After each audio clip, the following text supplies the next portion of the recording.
అందరికీ నమస్కారం అండి ఫ్రెండ్స్. మనకి ఇప్పుడిప్పుడే మరొక బ్రేకింగ్ న్యూస్ అప్డేట్ అయితే రావడం జరిగిందండి. అది కూడా మరో ఘోర రైలు ప్రమాదం అంటూ ఇప్పుడే మనకు ఒక బ్రేకింగ్ న్యూస్ అయితే వచ్చింది. అయితే ఇందుకు సంబంధించిన పూర్తి వివరాలు అయితే మన వీడియోలో తెలుసుకుందామండి. ఎక్కడ జరిగింది ఏంటి అనేది వీడియో మాత్రం ఎక్కడ స్కిప్ చేయకుండా చూడండి ఫ్రెండ్స్. అప్పుడే మనకు పూర్తి సమాచారం అయితే తెలుస్తుంది.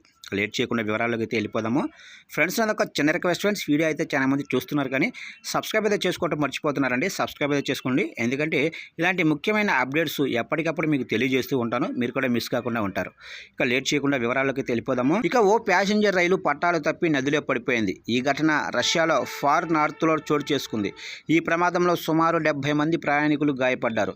ఇక స్థానిక మీడియా తెలిపిన వివరాల ప్రకారం రైలు వార్కోటా నగరం నుంచి ఆర్కిటిక్ సర్కిల్ మీదుగా దేశంలోనే దక్షిణ నల్ల సముద్రంలోనే నావోరోసిస్కో నౌకాశ్రయానికి వెళ్తుంది. కోమి రిపబ్లిక్లోని ఇంటా అనే చిన్న పట్టణ సమీపంలోకి రాగానే రైలు పట్టాలు తప్పింది. దీంతో 9 బోగీలు కోమి నదిలోకి పడిపోయాయి. ఆ సమయంలో ట్రైన్లో 215 మంది ప్రయాణికులు ఉన్నారు. వారిలో 70 మంది గాయపడినట్లు తెలిసింది. ఇక క్షతగాత్రుల్లో 7గురికి తీవ్రమైన గాయాలైనట్టు స్థానిక మీడియా వెల్లడించింది.